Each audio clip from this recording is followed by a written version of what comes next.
Sa South Luzon Expressway naman, nagbukas na ng counterflow lane sa southbound.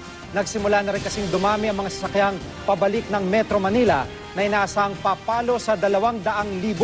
Nakatutok doon live si Isay Reyes. Isay.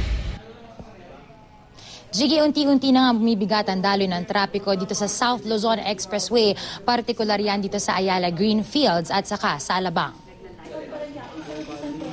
Nagsisikip ang traffic sa Calamba exit. Ganito rin ang sitwasyon sa Alabang.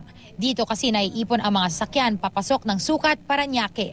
Inaasahan daw ang mahigit 200,000 sasakyan ngayon sa SLEX. Mas mataas ang bilang na iyan kaysa noong isang taon. Tumaas ng 8 hanggang 15% ang bilang ng dumaang sasakyan ngayong undas. Samantala, umabot naman sa 1 kilometro ang pila ng mga sasakyan sa Ayala Greenfields exit. Ito kasi ang unang toll plaza mula sa Star Tollway at dinadaanan ng mga galing sa Southern Tagalog provinces. Pasado alas 2 ng hapon kanina, nagbukas na ng counterflow lane sa southbound. May ambulant tellers din.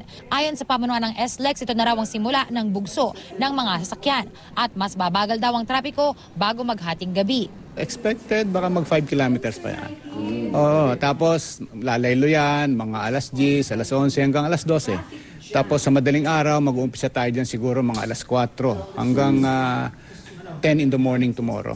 Para naman malaman ang sitwasyon ng trapiko, pwede makipag-ugnayan sa mga numerong nasa inyong TV screen o kaya na may i-follow sa Twitter ang @officialslex. Iwasan po natin yung tumutok sa mga nasa unahang natin sasakyan kasi kung minsan doon nagkakaroon ng aksidente. Magdala ng mahabang pasensya at i-enjoy nyo na lang po yung trip ninyo.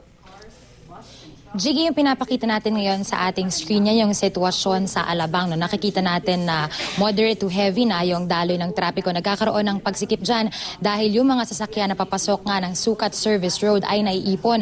Kaya't naaantala rin yung mga bumabaybay nga nitong South Luzon Expressway. Ayon sa pamunuan ng SLEX, sa mga oras na ito ay umabot na yung tail end ng traffic na yan hanggang sa Susana Heights hanggang mismo pa sa San Pedro. Kaya't more or less ay 10 kilometers na raw yung traffic na nararanasan dyan ngayon. Naantala yung biyahe ng pamaynila ng ating mga kababayan. Sa buong araw, Jiggy, wala namang naiulat na kahit anong aksidente sa kahabaan naman ng South Luzon Expressway. Jiggy? Maraming salamat, Isay Reyes.